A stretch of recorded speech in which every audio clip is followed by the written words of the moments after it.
Ya. Bueno, pues vamos a dar comienzo. Buenas noches, bienvenidas, bienvenidos. Soy Arturo Rogerio, coordinador de Yoica. Es un gusto estar aquí esta tarde. Y bueno, vamos a llevar a cabo esta presentación de curso, esta clase abierta titulada Clínica de las crisis de pánico, atención a emergencia subjetiva, por la doctora Silvia Quesada, que ya nos acompaña. Y antes de comenzar, quisiera dar dos recomendaciones. La primera es mantengan, por favor, sus micrófonos apagados mientras no haya alguna participación para evitar distracciones. Y la segunda, invitarles a que prendan sus cámaras en medida de lo posible, pues podría ser más atractivo verles. Bueno, esta clase, como les comentaba, es la presentación de un curso que la doctora Silvia Quesada va a estar dando a partir del próximo 14 de mayo. Nos acompaña equipo de Yoica, es Claudia Camacho, Jesús Telles y también Daniel Valderas. En cualquier momento que ustedes tengan preguntas sobre el curso, pueden poner un comentario en el chat y ellos les van a abordar para brindarles información. ¿Okay? De igual forma, les van a dejar ahí los links de contacto en Yoica. Y bueno, sin más, vamos a comenzar y me voy a permitir presentar a la doctora Silvia. Bien, doctora Silvia Quesada, psicoanalista, doctora en psicología, licenciada en psicología por la Universidad de Buenos Aires, autora de numerosos artículos en revistas con referato en la especialidad, autora de diversos capítulos de libros sobre el tema, y también es autora del libro Una explicación psicoanalítica del ataque de pánico. Profesora regular en psicoanálisis, profesora consulta de la Universidad de Buenos Aires, directora de proyectos de investigación en la Universidad de Buenos Aires. En la actualidad es directora del proyecto de investigación. Daniel, ¿tiene ideas, por favor? Sí, les recordamos tener cuidado de sus micrófonos.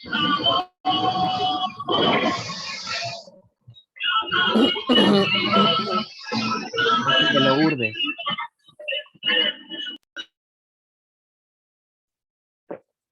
Bien, retomo.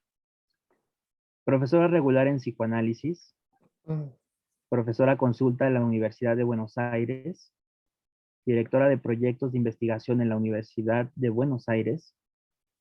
En la actualidad es directora del proyecto de investigación clínica en grupo consolidado, titulado Evaluación de cambio psíquico en pacientes con ataque de pánico y o consumos problemáticos.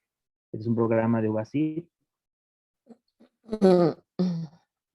Bueno, ha tenido participación en calidad de jurado de concursos para profesores de la Universidad de Buenos Aires, participación en comisiones de evaluación de proyectos de investigación y de investigadores en calidad de evaluador, de la Comisión Técnica Asesora, Ciencia de la Salud Humana, dependiente de la Secretaría de Ciencia y Tecnología, igualmente de la Universidad de Buenos Aires.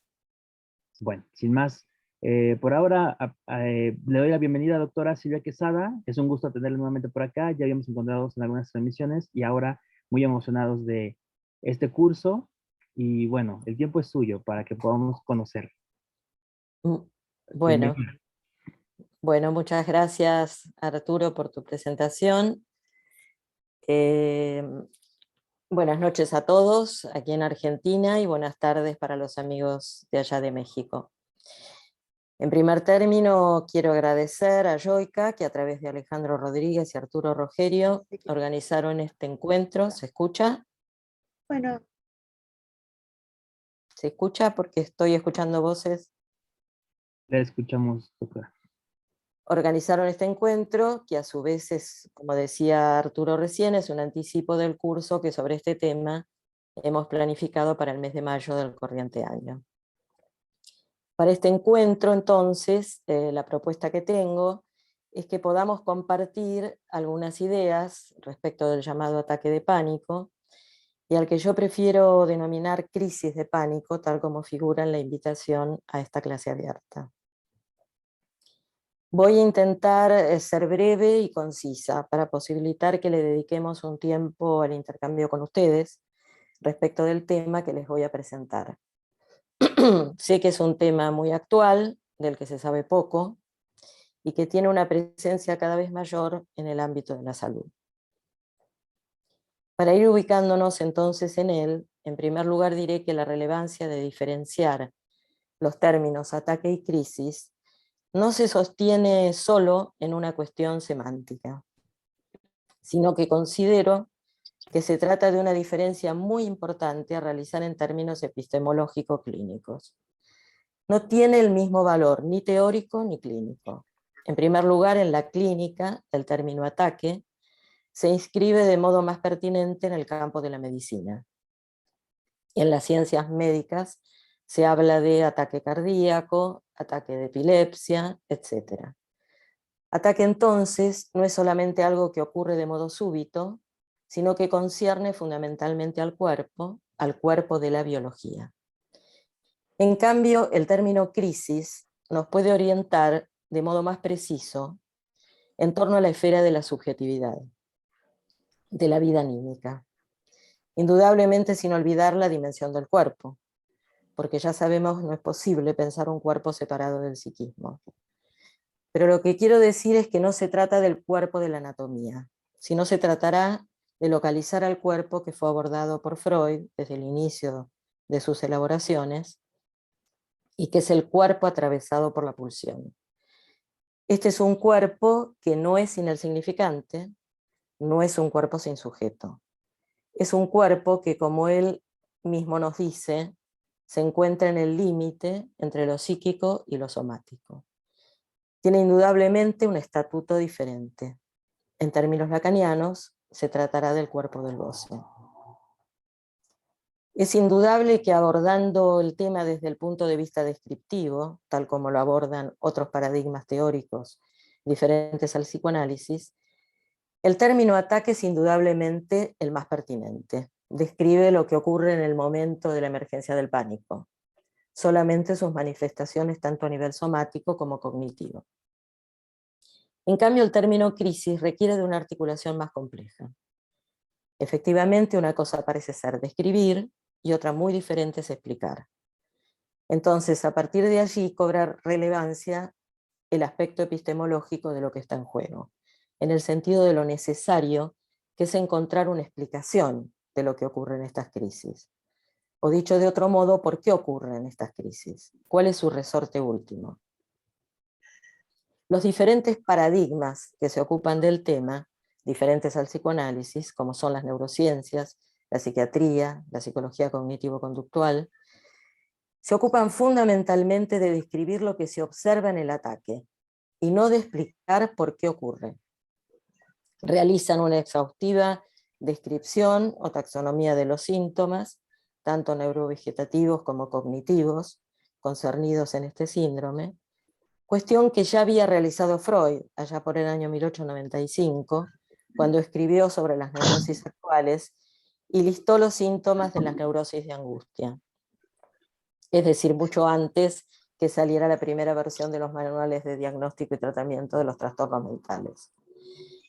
Es claro que los mencionados manuales en ningún momento, a mi modo de entender, realizan una explicación de los resortes que activan las crisis, solo una descripción de sus síntomas.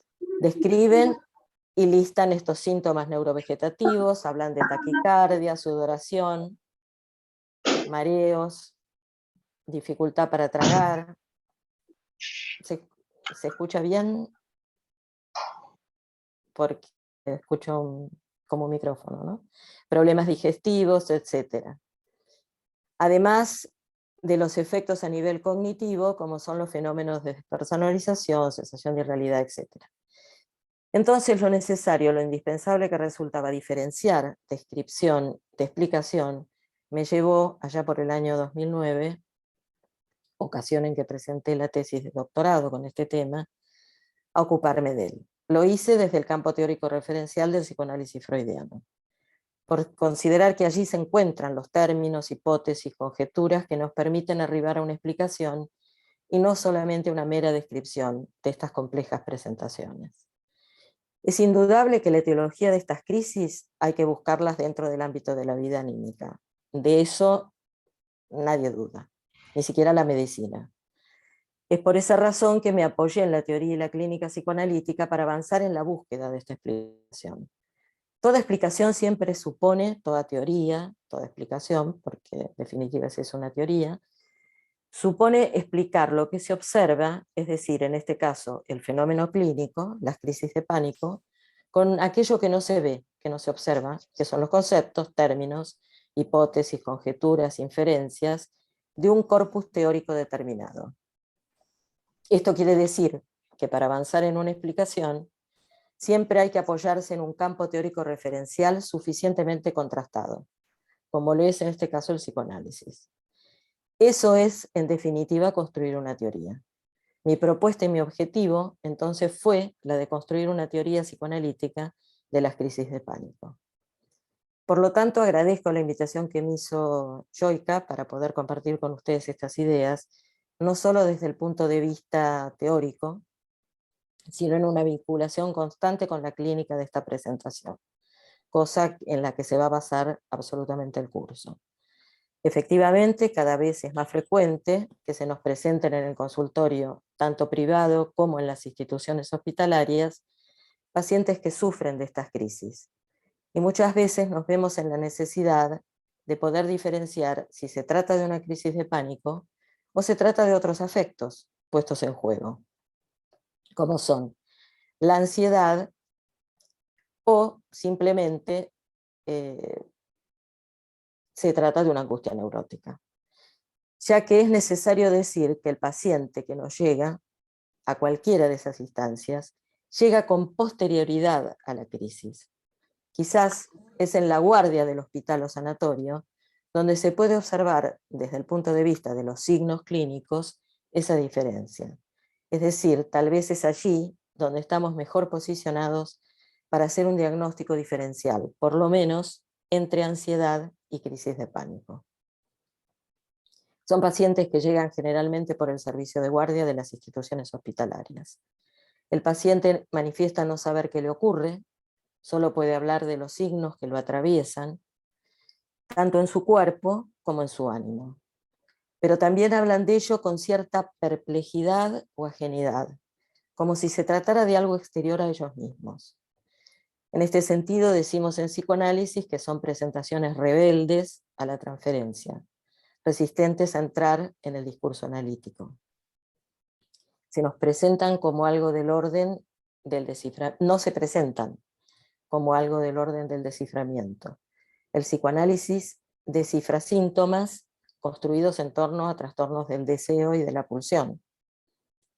En estas presentaciones, entre otras, como son las autolesiones o los llamados consumos problemáticos también, que podríamos decir en términos generales tienen, desde el punto de vista de su etiología y en sus manifestaciones clínicas, quizás algunas cuestiones en común, nos enfrentamos en ellas con una primera dificultad en la clínica, que se expresa en la dificultad de pensar la crisis de pánico en términos de síntoma. Debemos pensar el pánico-terror, equivalente a pánico, ¿no? Este significante terror, como síntoma o como un conjunto de signos. Lo formulo como pregunta, apoyándome justamente en la noción de síntoma para el psicoanálisis. Aunque no debemos olvidar que para Freud el síntoma tiene una doble cara. Por un lado, es una formación de compromiso, una formación sustitutiva, como él lo definía, pero después de descubrir la pulsión, el síntoma también encierra una satisfacción sustitutiva. ¿Qué puede verse entonces en estos interrogantes? ¿Cuál es la pregunta que trae el sujeto sobre lo que no funciona? ¿Es que existe esta pregunta? Lo digo, lo formulo en términos de interrogación,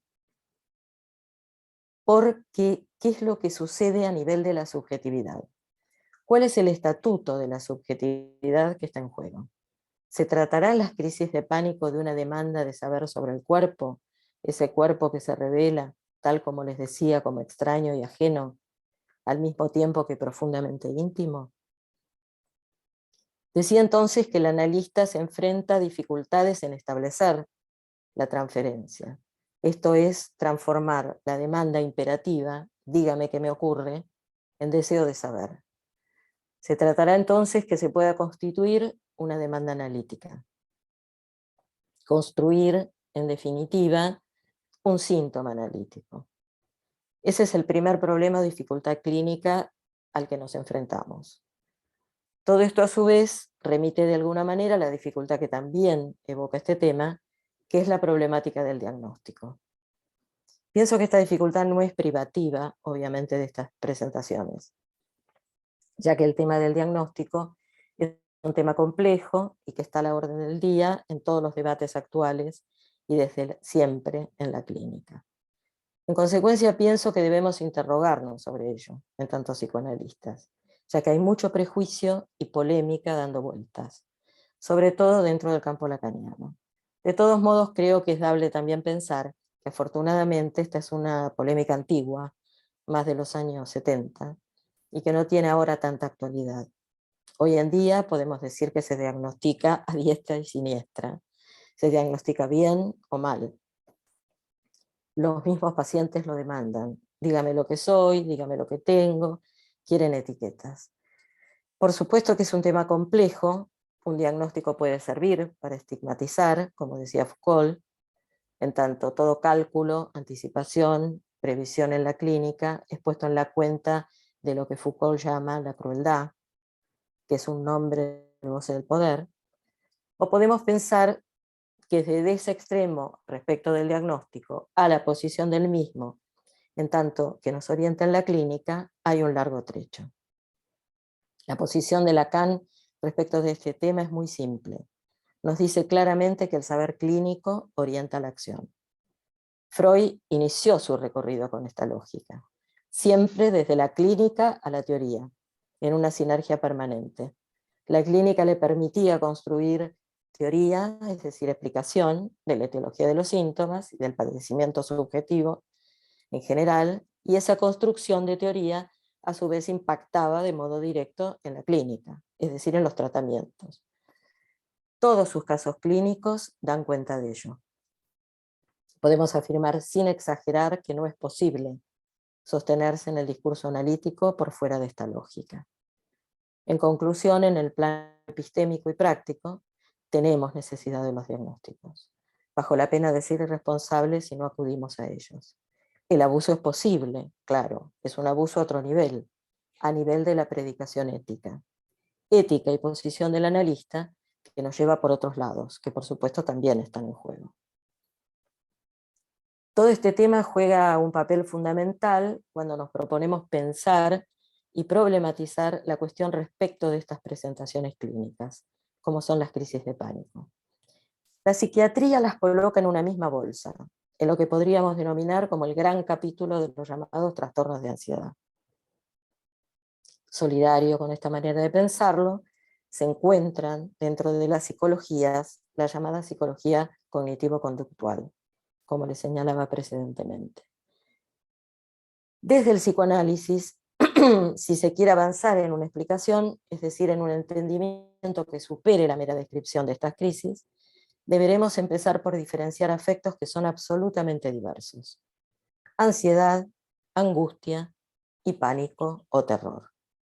No poseen el mismo valor, ni teórico, ni epistémico o metapsicológico, ni clínico. O en términos del psicoanálisis, efectivamente, como diríamos, metapsicológico. Se los confunde de modo evidente en detrimento de su comprensión. Me refería al término afecto porque es preciso denominarlo de esta manera, si estamos en el campo del psicoanálisis, ya que desde otras perspectivas teóricas el término que se utiliza es el de emoción. Y hay una gran diferencia desde el punto de vista metapsicológico entre el concepto de afecto y de emoción, cosa que iremos viendo en el curso. La propuesta entonces para este curso, que está previsto para el mes de mayo, es que podamos abordar todos estos temas. En principio se trataría de poder encontrar esas diferencias que se observan en la clínica de estas crisis y que nos orientan en torno a poder despejar y diferenciar, por ejemplo, lo que es ansiedad de lo que es simple angustia neurótica y lo que sí puede presentarse como pánico o terror.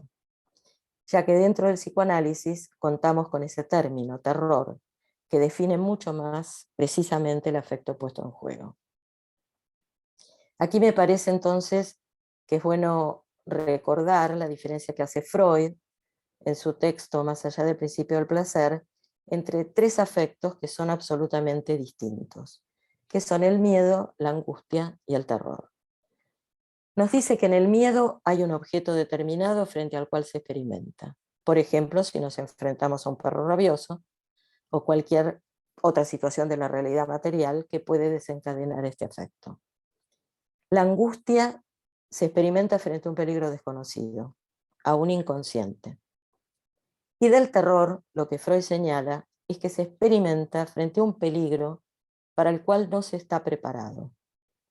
Es decir, destaca el factor sorpresa, la falta de preparación del aparato psíquico para poder conservar la homeostasis. Es decir, para Freud queda muy claro que en el terror fracasa el principio del placer. Ese pasa a ser el núcleo principal desde la teoría para comenzar a entender lo que se dispara en estas crisis. En el terror queda abolido el principio del placer, con total claridad. Como consecuencia es factible pensar, retomando a Freud, que la angustia protege contra el terror, es la última barrera o trinchera que dispone el aparato psíquico. En la angustia hay aparato psíquico preparado. La angustia es preparación. ¿Preparación frente a qué? Frente a la irrupción. A partir de allí será necesario examinar la teoría de la angustia en Freud. Freud desarrolló en extenso la teoría de la angustia, desde el inicio hasta el final de su enseñanza. Entonces, para llegar a una explicación desde el punto de vista metapsicológico de las crisis de pánico, deberemos recorrerla en los tres tiempos en la que Freud la formulara. La angustia automática de las neurosis actuales, la angustia señal de la psiconeurosis y la angustia traumática de las neurosis traumáticas. Esa es la propuesta de la segunda unidad del curso que ya he mencionado y que está planificado para el mes de mayo. Pero para poder entender qué es para Freud la angustia, cuál es el valor que tiene, tanto teórica como clínicamente, para el psicoanálisis, deberemos recorrer la concepción que tiene de ella en tanto afecto. En el psicoanálisis, la teoría y el lugar de la angustia la define a la angustia como afecto. Un afecto que no engaña. No engaña en el sentido que nos orienta en torno al deseo, es su brújula. Por eso es fundamental diferenciarla de otro término que es emoción. Ese término es utilizado dentro del campo de la psiquiatría, como les decía antes. Es necesario entonces diferenciar afecto de emoción, ya que son diferentes, con consecuencias teóricas y clínicas muy distintas. Esa es la propuesta a desarrollar en la primera unidad del curso, explorar esa diferencia. Con respecto al tema de la angustia, el eje del curso será llegar a diferenciar su separación radical respecto al terror. Considero que no es posible avanzar en la comprensión de lo que sucede en las crisis de pánico si no nos sostenemos en entender, tanto teórica como clínicamente, esta disyunción entre angustia y terror. Repasaremos entonces la noción de deseo y la de pulsión, sus diferencias y articulaciones. Es claro que en la angustia no queda abolido el principio del placer. Estamos hablando, por supuesto, de la angustia señal, señal de alarma en el yo, y cuyo ejemplo más claro es la fobia, donde se sostiene la ligadura o anudamiento a través de la formación del síntoma. Entonces, rige a partir de allí el principio del placer, pero que también lo podemos observar en los llamados por Freud sueños de angustia, donde también él sostiene el sueño como cumplimiento de deseo. Solo los sueños traumáticos le hacen excepción a esta tesis. Es necesario entonces explorar a partir de allí qué es lo que sucede a nivel de la angustia traumática y su vinculación con el terror. A esto le dedicaremos gran parte del curso, ya que es importante explicar las causas de estas crisis, cuáles son las variables que están en juego a nivel del inconsciente y de qué inconsciente hablamos, y que pueden explicar tanto el desencadenamiento como las dificultades que nos encontramos en la clínica para abordarlas. Y me refiero particularmente a las dificultades de asociación y de palabra que aparecen en los pacientes que las padecen. En síntesis, ausencia de palabra y asociación y mucha presencia inquietante del cuerpo. Si se encuentra esta explicación, seguramente formará parte de la respuesta sobre la causa de las dificultades en la clínica de estas presentaciones. Y por lo tanto nos posibilitarán diseñar y pensar estrategias de abordaje para las mismas. Entonces, en referencia a las crisis de pánico, 3 son los desarrollos que intentaremos recorrer con el curso. En primer término, la explicación desde el psicoanálisis, es decir, cuáles son los conceptos y definiciones en los que nos vamos a apoyar para delimitar la etiología de las crisis de pánico. Segundo, el problema del diagnóstico de las mismas, es decir, algunas variables en la clínica que nos posibiliten diferenciarlas de las crisis de ansiedad o la angustia en sus 2 variantes, el estado de angustia neurótica o la crisis de angustia en la histeria. Y finalmente, a partir de tener definido o más cercado este tema, pensar algunas posibles estrategias clínicas para el tratamiento de estas presentaciones. Bueno, para ir concluyendo y dejar un espacio para las preguntas y participación de ustedes, que creo es muy importante, no quiero dejar de hacer alguna referencia a la época actual, a lo que se podría llamar, más que el malestar en la cultura, que desde ya está, la cultura del malestar. Una época que en algún momento Bauman caracterizó con una metáfora, la modernidad líquida. Y entonces podemos pensar que si bien existió este síndrome, el llamado ataque de pánico, hoy podemos decir que ha adquirido una presencia más frecuente en nuestra clínica.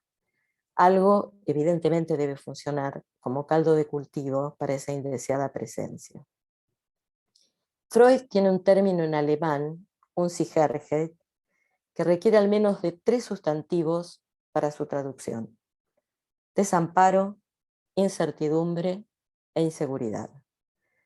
A mi modo de ver, 3 afectos que atraviesan la época y que también podemos pensar que se encuentran en la base de estas crisis. Desamparo designa ese afecto que surge cuando el yo experimenta la sensación de no tener tras qué parapetarse.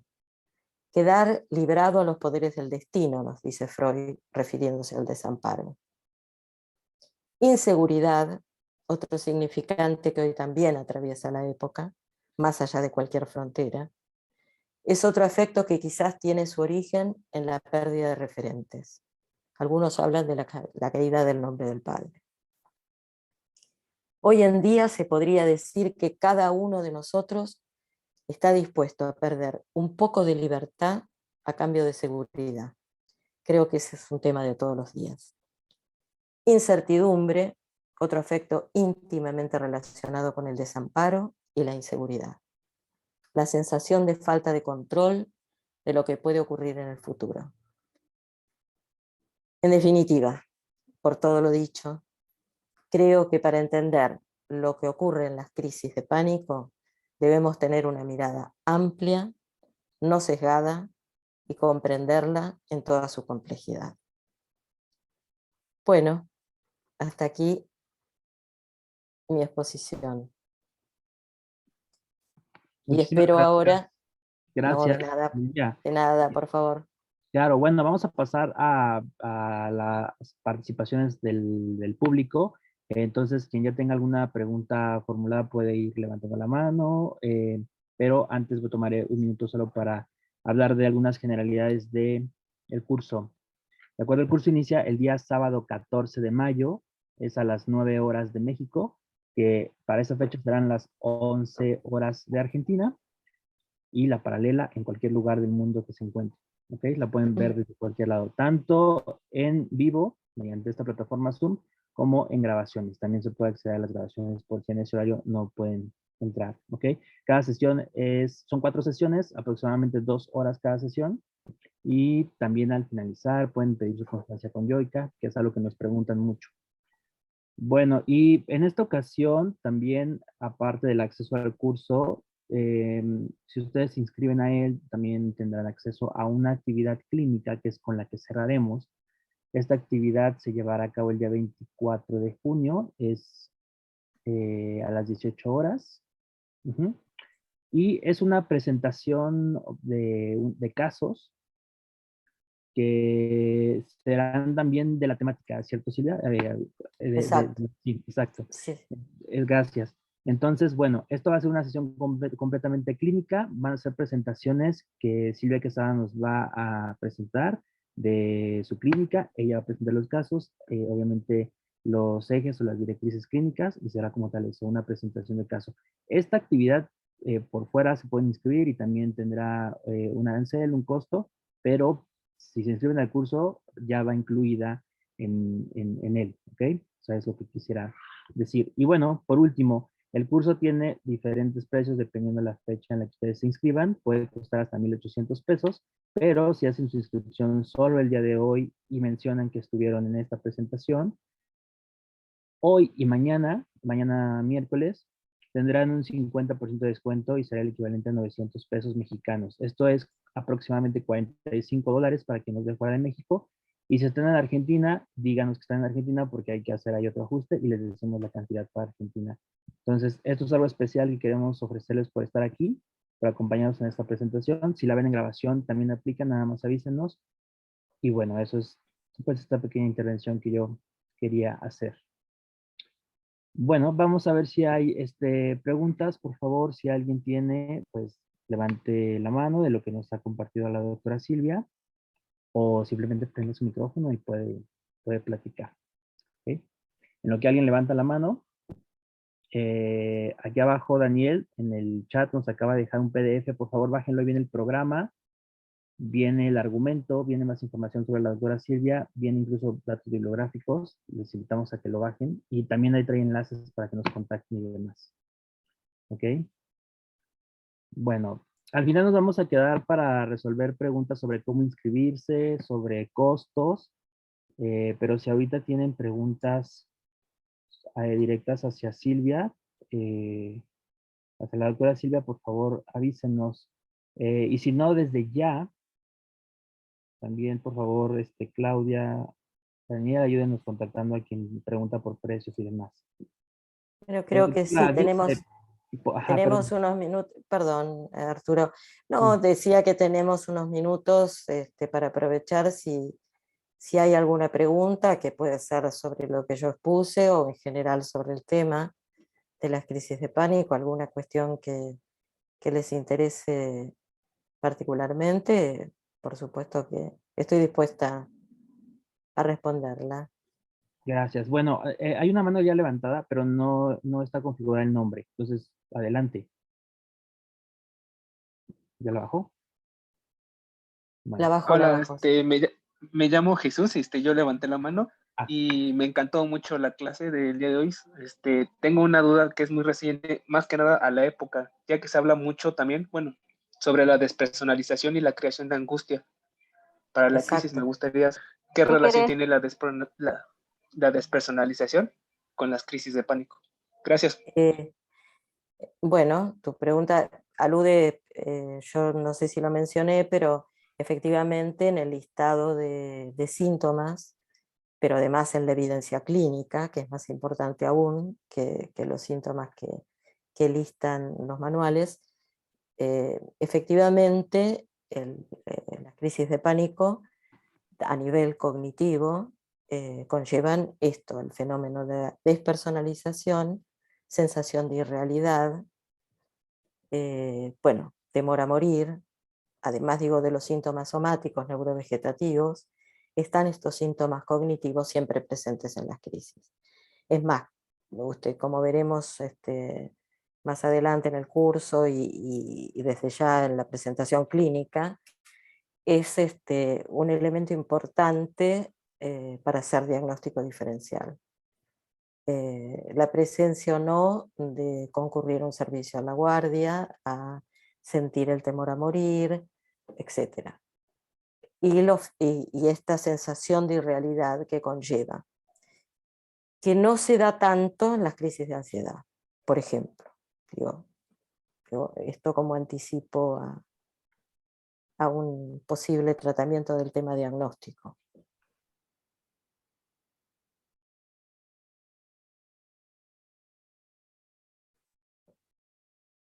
No Sí, sé bueno. si Jesús, ¿tienes alguna pregunta más? No. No, muchas gracias. Al contrario, sí me interesa mucho su curso. Gracias. Gracias, gracias. Gracias, Jesús. Ahí acá está Ariana Hay también. otra, sí, Ariana tiene la mano levantada. Hola, buenas noches. Dos preguntas rápidas. La primera es si en un sujeto aparece entonces primero la angustia y después el pánico, necesariamente, y la otra es de que si estamos hablando en el ataque de pánico como una estructura todavía neurótica. Son dos preguntas importantes. Respecto de la primera pregunta, te diría que es a la inversa. Lo que primero se da, si es justamente una crisis de pánico y no una crisis de angustia, si es una crisis de pánico, lo primero que se da es esa característica de lo que irrumpe, esa característica del factor sorpresa. Estaba lo más tranquilo, iba manejando, estaba en la ducha, estaba preparándome para salir a una reunión y de repente empecé con taquicardia, sudoración, miedo a morirme, seguro que iba a tener un infarto y terminé en una guardia. Ese es el relato. Esto es lo que uno escucha en la clínica de estas presentaciones. Cuando llegan, generalmente lo que está es la angustia por haber padecido esto y el sostener una expectativa angustiada de que vuelva a ocurrir. Es otra cosa. Y tu segunda pregunta era, si me la repites, esto en cuanto al... Bueno, sí, en cuanto a todo lo que compone un ataque de pánico, por así decirlo, me suena más como a una cuestión más psicótica, pero quería preguntar si en realidad estamos todavía hablando de alguna estructuración neurótica. Yo creo que se dan las tres estructuras, esto es lo interesante, además del fenómeno, que no es privativo, que muchas veces una crisis de pánico es lo único que lleva al perverso a la consulta, cosa que no sucedería porque la angustia está borrada. En cambio, la presencia del pánico, cosa que sucede en las personalidades narcisistas mucho, una crisis de pánico puede llevar a un perverso a una consulta. Pero justamente ahí tendremos que avanzar un poco. Yo voy a plantear algo de esto en el curso, efectivamente, bueno, porque mi lectura es freudiana, pero también lacaniana.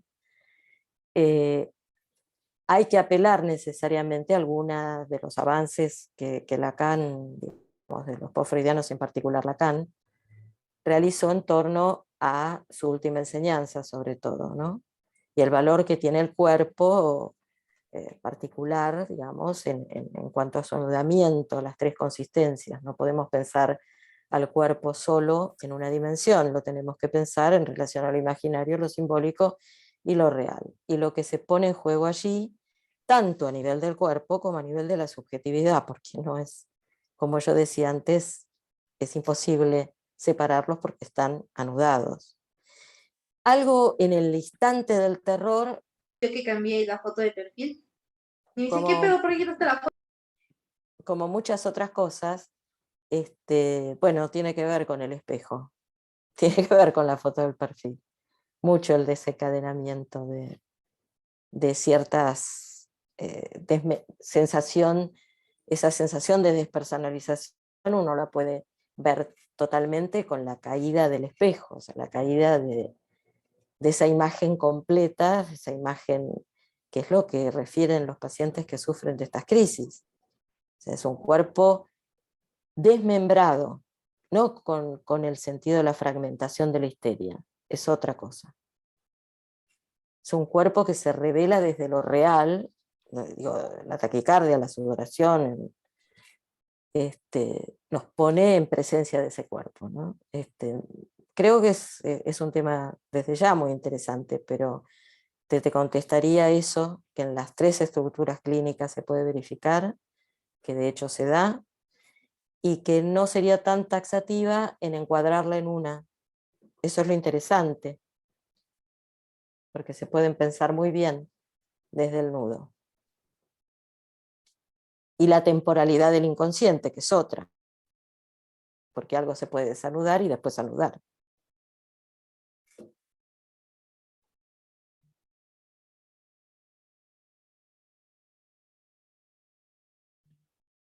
Gracias. No sé si hay más preguntas.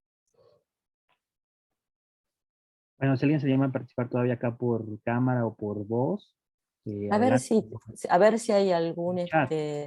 claro, en el chat. Sí, puedo ampliar entre las crisis de pánico y las crisis de ansiedad. Bueno, eso es algo que yo estoy en este momento, particularmente, bueno, Arturo mencionó que estoy dirigiendo un proyecto de investigación clínica ya desde hace 3 años. Vengo investigando sobre este tema hace ya cerca de 10 en la clínica.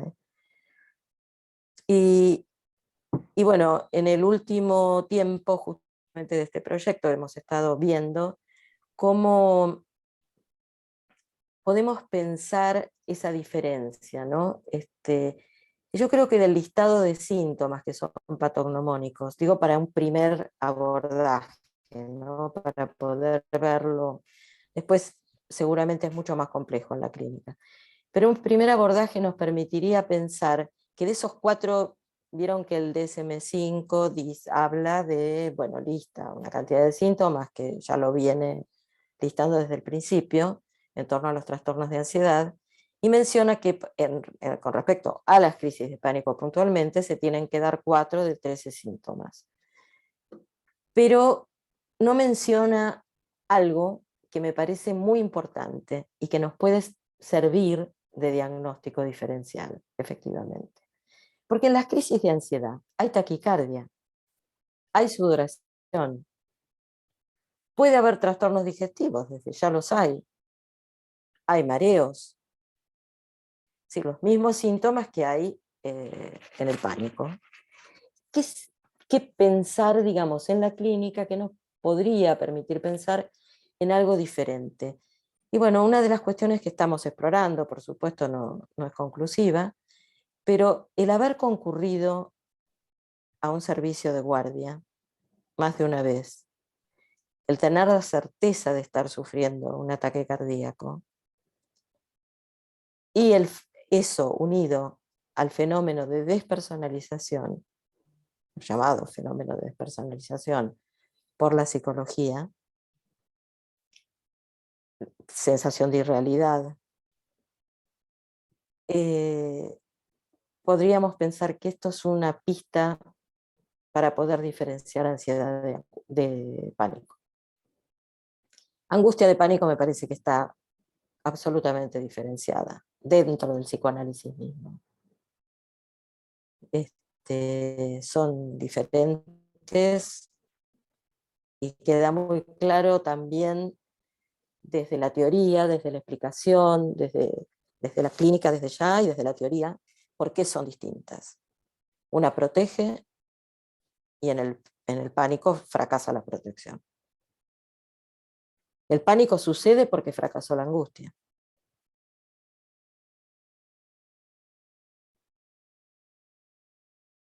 Eso es en la clínica absolutamente constatable. Porque fracasó la preparación, es que hay irrupción. Y la angustia es preparación. No lo digo yo, lo dice Freud. Es preparación frente al peligro. Es la última trinchera, la última barrera. Entonces ahí no es tan difícil. Con ansiedad tampoco lo es. Hay que buscarle el punto, ¿no? Porque además ansiedad es un sentimiento, es un afecto, sentimiento diría yo más que. Ahí es más complejo la definición desde el psicoanálisis, por lo menos. Pero es un estado, para decirlo de alguna manera, más difuso.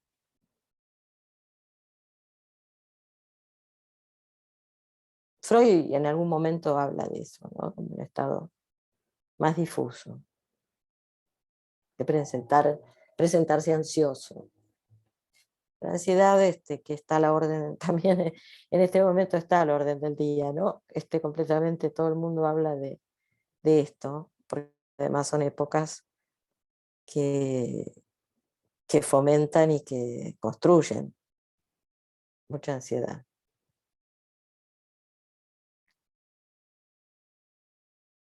Bueno, no sé si hay alguna pregunta más. A ver si hay en escrito. A las autolesiones no, porque, eh, digamos, es muy específico el tema, la clínica de las autolesiones. Yo lo mencioné como que se podrían pensar algunos elementos en común, por el pasaje al acto, digamos, bueno, una cantidad de cuestiones que se juegan allí, en el cuadro, ¿no? De la autolesión o de los consumos problemáticos en general, ¿no? Pero bueno, no profundicé mucho en ello.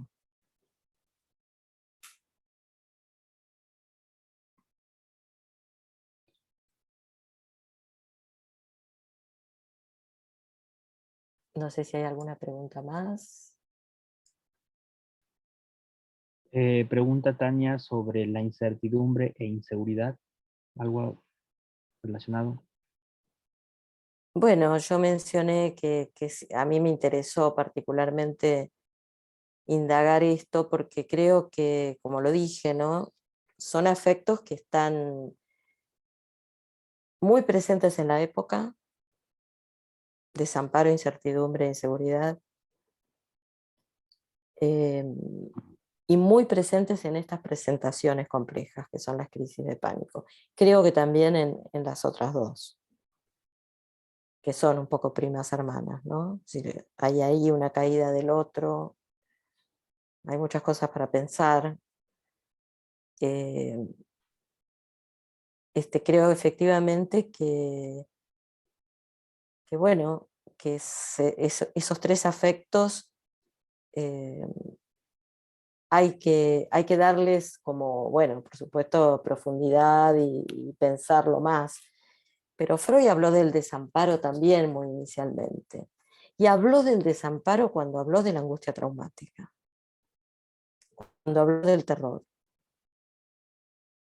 Retomó ese desamparo inicial del proyecto, pero lo volvió a mencionar en Inhibición, Síntoma y Angustia.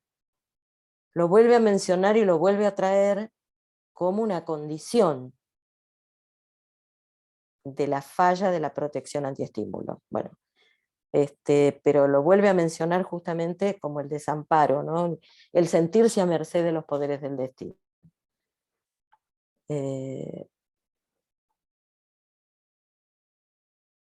Hay muchos ejemplos, ¿no? También hay que poder diferenciar cuando la realidad se vuelve absolutamente desamparante, para utilizar un neologismo, que es lo que nos está sucediendo a nosotros en este momento de la humanidad. Ahora de manera muy, muy concreta y acuciante, ¿no? Con todo lo que está pasando. Porque nadie está ajeno ni lejano, por más kilómetros que haya en el medio. O el que se sienta así, es bueno que vaya dándose cuenta que no. Estamos todos muy cerca en esa cruzada, que bueno, cada uno tiene derecho a pensar lo que quiera de ella, pero que es real, que está ocurriendo. Así que bueno, creo que son tres afectos que no cabe duda que están ahí todo el tiempo. La incertidumbre, la inseguridad. Acabamos de salir, entre comillas, podemos salir porque no sabemos, una pandemia que nos tuvo ahí todo el tiempo. El desamparo, la incertidumbre y la inseguridad estuvieron todo el tiempo como tres afectos. Así que bueno, sí, es una lectura indispensable, creo, ¿no? hacer.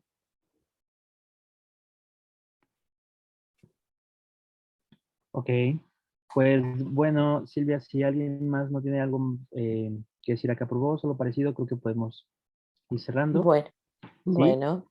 Bueno, pues reitero la invitación a todo el público. Nos encontramos a partir de ese 14 de mayo en este curso. La doctora Silvia nos ha explicado de qué va, así que nos daría mucho gusto verles por allá. Tienen el día de hoy una invitación especial, una promoción que pueden utilizar hoy, mañana. Nos vamos a quedar ahorita aquí el equipo de Yoica para hablarles también de formas de pago. Tenemos muchas opciones que les pueden interesar, entonces no se vayan. Pero bueno, Bueno, aquí les dejamos. Y Silvia, muchas, muchísimas gracias. muchas gracias a ti, muchas gracias a todos ustedes por la presencia y bueno, nos veremos en otro momento. Muchas gracias. Hasta pronto.